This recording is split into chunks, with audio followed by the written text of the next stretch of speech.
Good morning बच्चों। मैं पटेल नीलम कर्णावती विद्यालय में आप सभी बच्चों का हार्दिक स्वागत करती हूँ। कक्षा 9 विषय सामाजिक विज्ञान,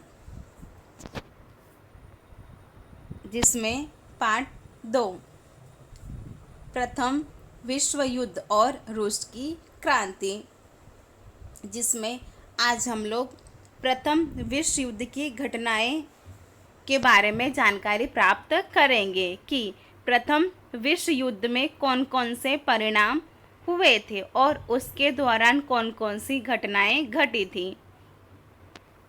प्रथम विश्व युद्ध के दौरान मित्र राष्ट्रों के पक्ष में 24 और दूरी राष्ट्रों के पक्ष में 4 राष्ट्रों ने युद्ध में भाग लिया था।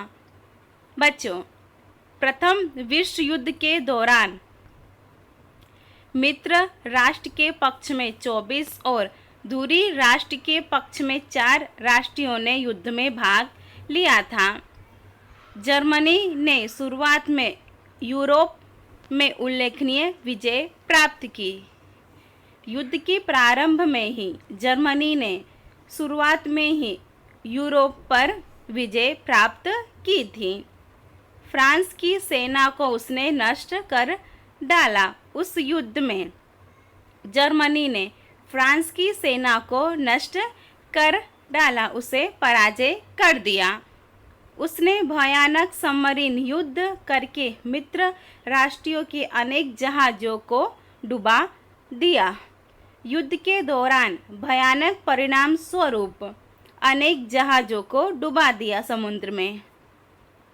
टैंकों, जहरीली गैसों आदि द्वारा लाखों सैनिकों तथा नागरिकों की जान हानि हुई। कितने सारे नागरिक मारे गए और जान हानि हुई। रूस में क्रांति 1917 में हुई।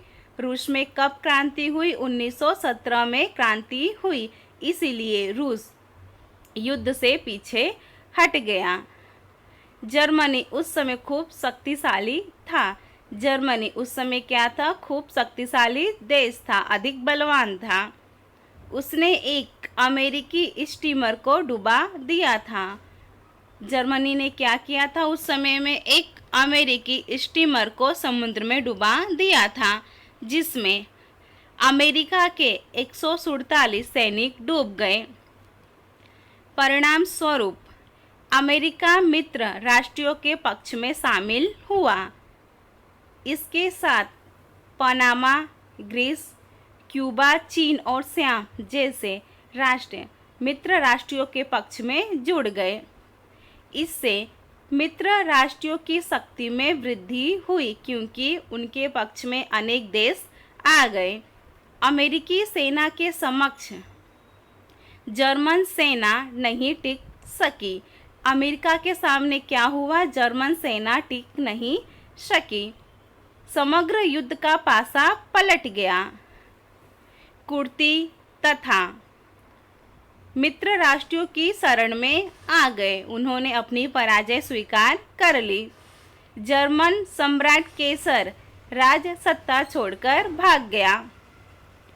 जर्मन गणतंत्र ने 11 नवंबर 1918 को मित्र राष्ट्रों की शरणागति स्वीकार कर युद्ध विराम समझौते पर हस्ताक्षर किया और विश्व युद्ध का अंत हुआ था। विश्व युद्ध के परिणाम कि विश्व युद्ध के क्या क्या परिणाम हुए, जिसमें पहला, जान माल की हानि। लगभग 6.5 करोड़ लोगों ने युद्ध में भाग लिया था। लगभग कितने लोगों ने युद्ध में भाग लिया? 6.5 करोड़ लोगों ने युद्ध में भाग लिया। 1 करोड़ लोगों की मृत्यु हुई, जिसमें से 1 करोड़ लोग मारे गए, जबकि 2 करोड़ लोग घायल हुए। 70 लाख लोग सदा के लिए विकलांग हो गए। युद्ध के बाद महामारी, भूखमरी, हत्याकांड के कारण मरने वालों की संख्या अधिक थी। युद्ध में कुल खर्च का आंकड़ा 337 अरब डॉलर हुआ था। दूसरा है सामाजिक परिवर्तन। कौन कौन से सामाजिक परिवर्तन हुए? विश्व के हर एक राष्ट्र के पुरुष के युद्ध में शामिल होने से कौटुंबिक एवं व्यावसायिक उत्तरदायित्व स्त्रियों के सिर पर आ गया। युद्ध में पुरुषों के शामिल होने से घर की स्त्रियों के ऊपर घर का उत्तरदायित्व आ गया। घर की चार दीवारी से बाहर आकर व्यावसायिक क्षेत्र में सफलतापूर्वक उत्तरदायित्व संभाला। स्त्रियों ने क्या किया? घर की चार दीवारी से बाहर आकर व्यवसाय क्षेत्र में सफलतापूर्वक उपलब्धि हासिल की। इससे उसमें पुरुष के समकक्ष होने से आत्मविश्वास में वृद्धि हुई, जिससे कि स्त्रियों के आत्मविश्वास में क्या हुई? वृद्धि हुई। उन्हें समानता की भावना का उदय हुआ। परिणाम स्वरूप स्त्री मताधिकार की मांग उठी। युद्ध के दौरान जीवन जरूर की वस्तुओं के उत्पादन में भी भारी कमी आई थी।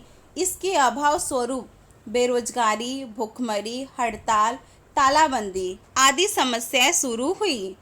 लोग अपार कठिनाइयों का सामना कर रहे थे। बालकों की स्थिति अधिक दयनीय बनी थी। तीसरा है वर्साले की संधि। प्रथम विश्व युद्ध के अंतिम चरण में जर्मनी द्वारा मित्र राष्ट्रों की बिना शर्त शरणागति स्वीकार करने से युद्ध का अंत हुआ। जर्मनी द्वारा अपनी पराजय स्वीकार करने स्वरूप युद्ध का अंत हुआ। उसके पश्चात मित्र राष्ट्रों ने राजधानी पेरिस में शांति प्रक्रिया अपनाई।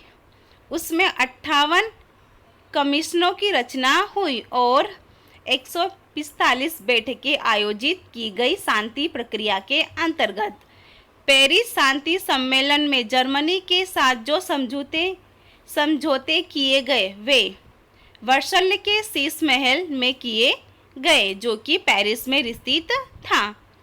इसलिए उसे वर्साले की संधि के रूप में जाना जाता है। वर्साले की संधि में 4 प्रकार की व्यवस्था थी। प्रादेशिक व्यवस्था, सेना में कमी और निशस्त्रीकरण, युद्ध हट जाने में किस्त की व्यवस्था और अन्य व्यवस्था। इस संधि में अमेरिका के राष्ट्रपति वुडरो विल्सन, ब्रिटिश प्रधानमंत्री लॉर्ड जॉर्ज, फ्रांस के प्रधानमंत्री और इटली के प्रधानमंत्री ने महत्वपूर्ण भूमिका निभाई थी। इस युद्ध में जर्मनी को उत्तरदायित्व माना गया कि जर्मनी के कारण ही युद्ध हुआ, जिसके फलस्वरूप जर्मनी पर 6.5 अरब पाउंड का युद्ध दंड लादा गया। उसका रूहर प्रांत जैसा प्रदेश फ्रांस को देना पड़ा। उसकी राइन नदी अंतर्राष्ट्रीय जल मार्ग के लिए खोल दी गई, जिसके द्वारा अंतर्राष्ट्रीय व्यापार हो सके। फ्रांस की सीमा पर स्थित राइनलैंड प्रदेश में किलाबंदी करने को मना कर दिया गया तथा वह खनिज समृद्ध प्रदेश 15 वर्ष के लिए फ्रांस को दे दिया गया कि 15 वर्ष के लिए फ्रांस के पास ही रहेगा। उसके अधिकांश उपनिवेश ले लिए गए। आलेस और लॉरेंस फ्रांस को वापस देना पड़ा। इसके उपरांत हर एक वर्ष बड़ी मात्रा में उसे कोयला और लोहा फ्रांस और मित्र राष्ट्रों को युद्ध मुआवजों के रूप में देना था। इन सभी शर्तों पर जर्मनी से बंदूक की नोक पर जबरदस्ती हस्ताक्षर करवाए गए। इससे जर्मन लोगों में हताशा और निराशा पैदा हुई, जिसके परिणाम स्वरूप जर्मनी की अर्थव्यवस्था छिन्न भिन्न हो गई। चौथा है दूरगामी परिणाम। युद्ध में पराजित राष्ट्रों के साथ संधि की गई, जिसमें बैर की भावना थी अथवा की दुश्मनी की भावना थी। इसलिए जगत में शांति स्थापित नहीं हो सकी। साम्यवादी रूस को राष्ट्रीय संघ में स्थान नहीं दिया गया। अमेरिका राष्ट्रीय संघ में शामिल नहीं हुआ, इसलिए ऐसा कह सकते हैं कि प्रथम विश्व युद्ध की शांति प्रक्रिया में ही द्वितीय विश्व युद्ध का कारण निर्मित हुआ। इसके बाद है रूस की क्रांति, जो कि 1917 में हुई। ईस्वी सन 1917 में रूस की क्रांति हुई। यह विश्व के इतिहास में एक महत्वपूर्ण घटना मानी जाती है, जो कि है रूस की क्रांति। राजनीतिक परिबलों में रूस की जनता जारशाही के दमन के अंतर्गत कुचली जाती थी। रूस में वंश परंपरागत रूप से आने वाले सभी जार राजा तानाशाह और निरंकुश शासन चलाते थे। रूस में क्या थी? वंश परंपरागत रूप से सत्ता चलती थी। जार के शासन में प्रजा के पास कोई अधिकार नहीं था। उस समय क्या था? प्रजा के पास कोई भी अपना अधिकार नहीं था। जो प्रशासन नक्की करती थी वही उनको अधिकार पालन करने होते थे। प्रजा पर उन राजाओं की निरंकुश जारशाही इतनी अधिक कठोर थी कि कोई व्यक्ति अधिकार की मांग करे तो उसके ऊपर अत्याचार, दमन और जुल्म किया जाता, अथवा साइबेरिया की ठंडी जमा देने वाली कातिल ठंड में भेजने की सजा दी जाती थी। उस समय अगर कोई भी व्यक्ति अपने अधिकार की मांग करता तो उसके ऊपर अत्याचार किया जाता था। यह निरंकुश और अत्याचारी राजतंत्र प्रजा के लिए दुख, गरीबी और यातनाओं का कारण बन गया, जिससे प्रजा दुखी रहने लगी। रूस के किसान, खेत दास तथा मजदूरों को बहुत अधिक काम करने पर भी उन्हें पर्याप्त मुआवजा नहीं मिलता था। उनकी स्थिति कंगाल बन गई, उनके पास कुछ भी नहीं था। फादर गपोन नामक पादरी के नेतृत्व में एक विशाल जुलूस के रूप में लोग जार के निवास स्थान विंटर पैलेस गए। 22 जनवरी 1905, जो कि रविवार का दिन था। वे सभी लोग निशस्त्र थे, उनके पास कोई भी शस्त्र नहीं थे। कुछ लोगों के हाथ में तार की तस्वीर थी। कुछ लोगों के हाथ में क्या थी? तार की तस्वीर थी। उनकी एक फोटो थी और उसमें रूस के छोटे प्रभु चिरंजीवी हो जैसे सूत्र लिखे हुए थे। उन निर्दोष लोगों पर जार के सैनिकों द्वारा अंधाधुंध गोलियां चलाई गई। उसमें 1000 निर्दोष लोग मारे गए और जहां जार का महल था उसे सेंट पीटर्सबर्ग का बर्फ खून से लाल हो गया। वहाँ पे क्या हो गया? उसका पूरा बर्फ खून से लाल हो गया। उस दिन को इतिहास में खूनी रविवार के नाम से जाना जाता है। उसी समय रूस जापान युद्ध 1904 और 5 में छोटे से राष्ट्र जापान द्वारा विशालकाय यूरोपीय राष्ट्र रूस को दी गई पराजय से जारशाही की कमजोरियों का पर्दाफाश होने पर रूस की अधिकांश प्रजा आक्रोश में आ गई। रूसी प्रजा का रोष परखकर उसे शांत करने के लिए वर्षों से नहीं बुलाई गई डूबा बुलाने की घोषणा की। समयांतर पर 4 डूमा बुलाई गई, परंतु वे प्रजा को संतुष्ट करने जैसे कदम उठाते उससे पहले ही बर्खास्त कर दी गई। 8 मार्च 1917 को पेट्रोगार्ड के कुचले हुए मजदूरों ने हड़ताल की। मजदूरों ने क्या किया? हड़ताल किया। तब इस घटना को दबा देने के लिए जार ने सेना भेजी। यह घटना आगे ऊपर ना उठे इसलिए जार ने अपनी सेना भेजी, परंतु सेना ने गोली चलाने से मना कर दिया। परंतु सेना ने क्या किया? गोली चलाने से मना कर दिया। परिणाम स्वरूप क्रांति का आरंभ हुआ। परिणाम स्वरूप क्या हुआ? क्रांति का आरंभ हुआ। जारशाही के पतन के बाद केरेंस्की के नेतृत्व वाली मैनोविस्ट पक्ष के हाथ में सत्ता आई। जारशाही का पतन होने से एकमात्र लेनिन को छोड़कर रूस के सभी लोग खुश थे, परंतु लेनिन कार्ल मार्क्स की विचारधारा के अनुसार श्रमजीवियों के वर्चस्व में विश्वास करता था।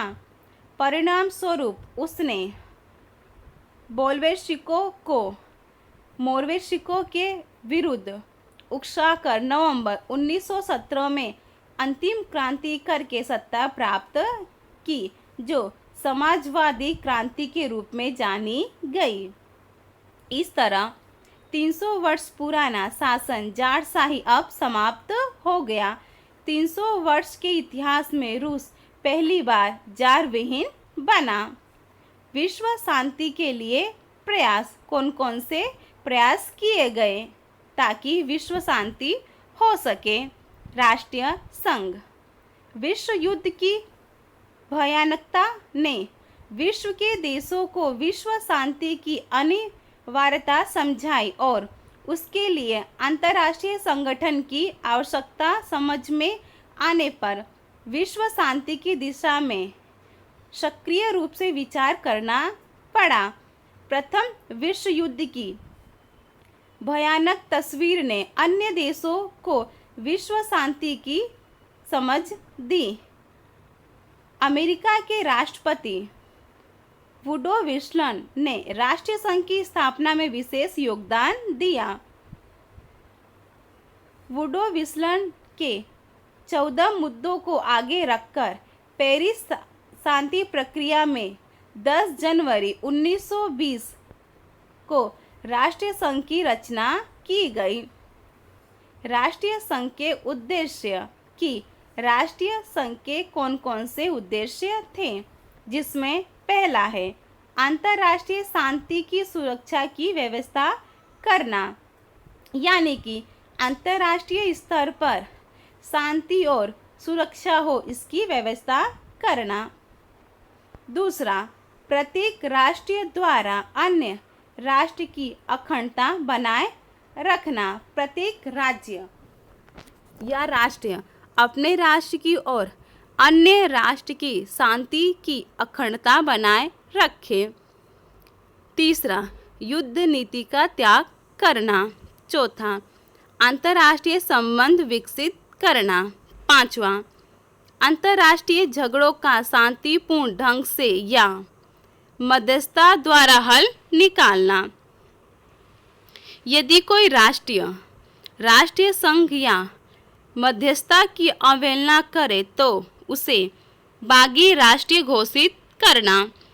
विश्व शांति की स्थापना करने के लिए स्थापित राष्ट्रीय संघ महासत्ताओं की साम्राज्यवादी नीति को अंकुश में नहीं रख सका और जिसके परिणाम स्वरूप 1939 में द्वितीय विश्व युद्ध की शुरुआत हुई।